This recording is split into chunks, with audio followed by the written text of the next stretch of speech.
What's going on, everybody? Welcome back to episode 2 of the At the Horn podcast. My name is Sammy Hall, and I'm joined by one of my co-hosts, Evan Levine.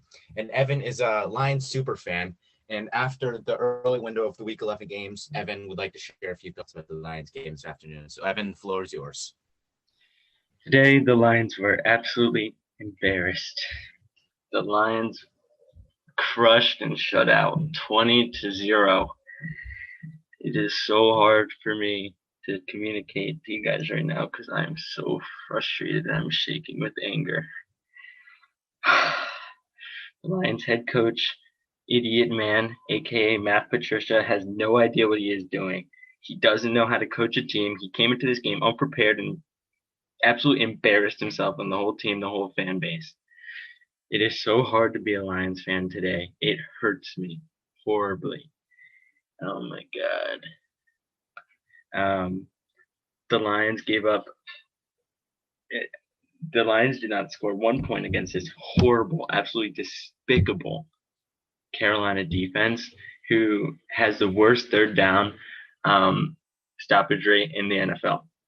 The Panther defense gave 5 sacks to the Lions offense today, which is the most insane amount. Actually horrible. I don't understand how the offensive line came in so unprepared, how the offense was so unprepared. I get there's injuries, but the team needs to be prepared, and that goes to the coaches. Idiot man ruined this. He ruined the game. He ruined the whole thing today. He hurt all the fans. The defense let an XFL quarterback, Walker, score 2 touchdowns on them. 1 passing, and then 1 was Mike Davis, I think, but still. Let them go 94 yards down the field, straight down. No, not even like it was horrible. 10 plays in like 3 minutes. Horrible. I don't understand how there's no defensive execution ever. And whose fault is that? It's the defensive gurus. Defensive guru. Matt Patricia has no idea what he's doing ever. He is the worst. He is horrible. He deserves to be fired. He shouldn't be around in the locker room. He completely embarrassed everybody today. He is horrible. I don't care about any Lions fans. I don't care if it's a short week. He is gone. You ever want him in the locker room? I don't want to see him on the freaking field tomorrow. He is horrible. He sucks. I don't want to see him ever. He is the worst.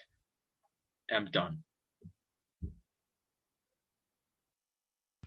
Well, thanks, Evan, for those thoughts. And, from afar, I kept track of the Lions game on Twitter, and I can say that it was kind of a discouraging afternoon for the squad. I can't really comment much other than what you have laid out. But, the Lions are in a tough spot. That was a game they needed to have to get back into the wild card race. So they're now sitting at 4-6 heading into Thanksgiving, and they really let an opportunity against, to be honest, a really lackluster Carolina team slip away. So disappointing afternoon for Lions fans. For me personally, I'm pretty encouraged by what I saw this afternoon. It looks like the Browns are going to hang on here against the Eagles to move them to 3-6-1. And prayers up to Joe Burrow. I know he got hurt against Washington. Looks like Washington's going to take that one. So it puts my Giants in a dead heat in the NFC East, right? So the Giants after this will be sitting half a game out of first behind the Eagles, tied with Washington, although since they beat Washington twice, they'll have the tiebreaker there. But yeah, obviously it would have been nice for Washington to lose for my purposes, but prayers up to Burrow. I'm happy the Eagles are going to lose here.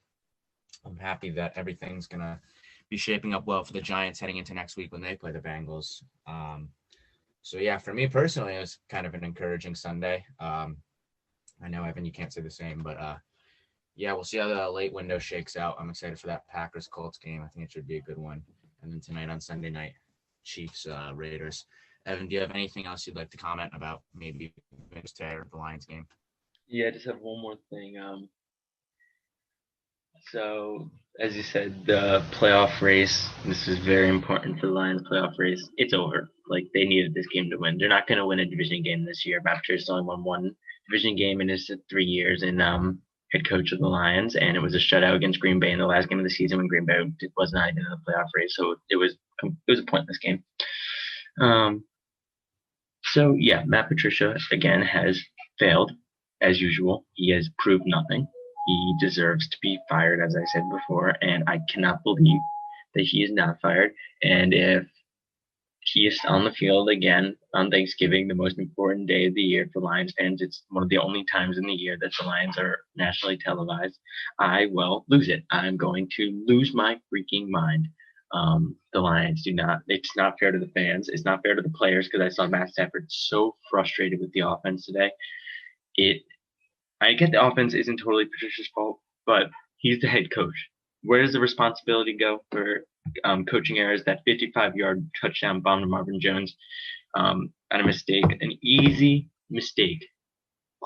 Someone was lined up and someone was guarding him. It was a legal formation. Legal formation is a coaching error. That is Matt Patricia. That is Darrell Bevell. That is not the players. If he is on the field for Thursday, Thanksgiving against the Houston Texans, I am done. That's all I have to say.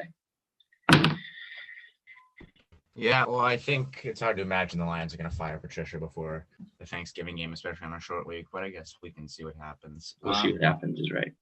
Yeah. All right. Well, thank you guys for tuning into this shorter but kind of emergency style podcast called on by Evan Levine. Tune in soon. We're going to have more reactions to week 11 in the NFL, reaction to the NBA free agency period that, to be honest, is quite frantic and it's quite crazy. So I'll be sure to share my opinions on certain things, such as the Gordon Hayward signing. And can't wait to talk to you guys again. And until next time, take it easy. See you later.